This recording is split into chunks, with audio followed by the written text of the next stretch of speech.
Ya baik, terima kasih atas kesempatan yang diberikan kepada saya. Perkenalkan, nama saya Yunita Samadara.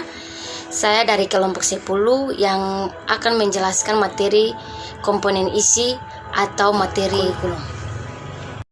Pokok bahasan yang akan saya jelaskan yaitu yang pertama itu pengertian atau isi materi kurikulum, yang kedua itu fungsi isi ditinjau dari struktur kurikulum, yang ketiga itu aspek-aspek isi kurikulum, dan yang keempat itu kriteria merancang isi.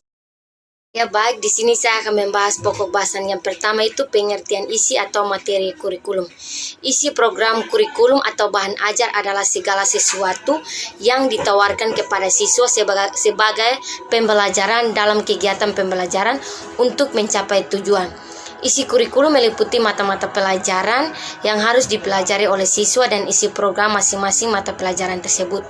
Mata-mata pelajaran yang berisi materi-materi pokok dan program yang ditawarkan kepada siswa untuk dipelajari pada hakikatnya adalah isi kurikulum, atau ada pula yang menyebutnya dengan silabus. Secara umum, isi kurikulum dapat dikelompokkan menjadi 3 bagian, yaitu yang pertama logika, yang kedua etika, dan yang ketiga estetika. Jadi yang pertama itu logika. Logika yaitu pengetahuan tentang benar salah berdasarkan prosedur keilmuan. Yang kedua itu etika. Etika yaitu pengetahuan tentang baik buruk, nilai dan normal. Dan yang ketiga itu estetika. Estetika yaitu pengetahuan tentang indah, jelek, yang ada nilai seni. Pokok bahasan yang kedua itu fungsi isi ditinjau dari struktur kurikulum. Ditinjau dari fungsi mata pelajaran, struktur isi kurikulum dapat dikategorikan sebagai berikut, yaitu yang pertama pendidikan umum atau general education. Pendidikan umum atau general education yaitu mata pelajaran yang diberikan kepada siswa dengan tujuan membina para siswa menjadi warga negara yang baik dan bertanggung jawab sesuai dengan falsafah bangsanya. Mata pelajaran yang termasuk di dalamnya antara lain agama, Pancasila, olahraga, kesenian, kesehatan, atau MKDU untuk perguruan tinggi. Yang kedua itu pendidikan akademik. Pendidikan akademik yaitu mata pelajaran yang bertujuan membina kemampuan intelektual para siswa sebagai dasar bagi pengembangan pendidikan selanjutnya, misalnya matematika, ilmu pengetahuan alam, ilmu pengetahuan sosial, bahasa, dan lainnya sesuai dengan tingkah dan jenis pendidikan yang ditekuninya. Yang ketiga itu pendidikan keahlian atau profesi. Pendidikan keahlian atau profesi yaitu mata pelajaran yang bertujuan membina para siswa menjadi tenaga-tenaga semi profesional yang di bidangnya sebagai dasar memasuki dunia kerja. Semisalnya mata pelajaran kependidikan bagi sekolah guru dan fisika terapan bagi sekolah teknik. Yang keempat itu pendidikan keterampilan. Pendidikan keterampilan yakni mata pelajaran yang diberikan kepada siswa dengan tujuan memberikan beberapa keterampilan khusus yang dipandang berguna bagi kehidupan siswa di kemudian hari. Pokok bahasan yang ketiga itu aspek-aspek isi kurikulum. Jadi aspek-aspek yang ada dalam isi kurikulum yang perlu diperhatikan dalam pengembangan kurikulum antara lain itu yang pertama teori. Yang dimana teori yaitu seperangkat konstruk atau konsep, definisi atau proposisi yang saling berhubungan. Yang kedua itu konsep.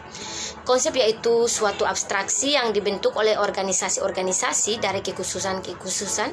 Suatu konsep sebenarnya adalah definisi singkat dari sekelompok fakta atau gejala. Konsep juga merupakan definisi dari apa yang perlu diamati dan menentukan variabel-variabel mana yang ada hubungan empiris. Yang ketiga itu generalisasi. Generalisasi yaitu kesimpulan umum berdasarkan kesimpulan hal-hal yang khusus bersumber dari hasil analisis, pendapat atau pembuktian dalam penelitian. Yang keempat itu prinsip. Prinsip yaitu ide utama atau pola skema yang ada dalam materi yang mengembangkan hubungan antara beberapa konsep. Prinsip biasa disebut dengan hukum atau generalisasi. Yang kelima itu prosedur. Prosedur yaitu serangkaian langkah-langkah yang berurutan yang ada dalam materi pelajaran dan harus dilakukan oleh siswa. Yang keenam, fakta. Fakta yaitu sejumlah informasi khusus dalam materi yang dipandang mempunyai kedudukan penting. Yang ketujuh itu istilah. Istilah yaitu kata-kata perbendaharaan yang baru dan khusus yang diperkenalkan dalam materi. Yang kedelapan itu contoh atau ilustrasi. Contoh atau ilustrasi yaitu suatu hal atau tindakan atau proses yang bertujuan untuk memperjelas sehingga suatu uraian atau pendapat menjadi lebih jelas dan mudah dimengerti oleh pihak lain. Yang kesembilan itu definisi. Definisi yaitu penjelasan tentang makna atau pengertian suatu hal atau suatu kata dalam garis besarnya. Yang ke-10 itu preposisi. Preposisi yaitu suatu pernyataan atau pendapat yang tidak perlu diberi argumentasi. Preposisi hampir sama dengan asumsi dan paradigma tanpa pembuktian dan sudah dianggap benar. Pokok bahasan yang keempat itu kriteria merancang isi. Jadi, dalam menentukan isi kurikulum yang baik dan berkenan dengan pengetahuan ilmiah maupun pengalaman belajar harus disesuaikan dengan tingkat dan jenjang pendidikan, perkembangan yang terjadi dalam masyarakat, tuntutan dan kebutuhan masyarakat, serta perkembangan ilmu pengetahuan dan teknologi. Ada beberapa kriteria yang bisa digunakan dalam merancang isi kurikulum, yaitu yang pertama, isi kurikulum harus sesuai, tepat, dan bermakna bagi perkembangan siswa. Artinya, sejalan dengan tahap perkembangan anak. Yang kedua, isi kurikulum harus mencerminkan kenyataan sosial, yang dimana artinya sesuai dengan tuntutan hidup nyata dalam masyarakat.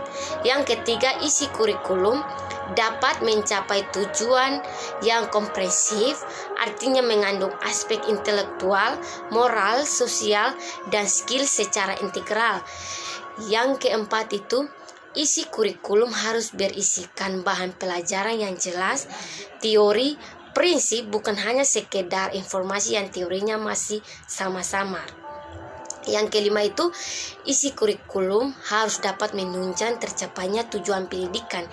Ini dikarenakan isi kurikulum berupa program pembelajaran yang akan dilaksanakan oleh guru dalam mengantarkan anak didik mencapai tujuan pendidikan. Jadi, kurikulum tidak hanya berisikan pengetahuan ilmiah berupa daftar mata pelajaran semata tanpa menghentikan pengalaman belajar yang bermakna.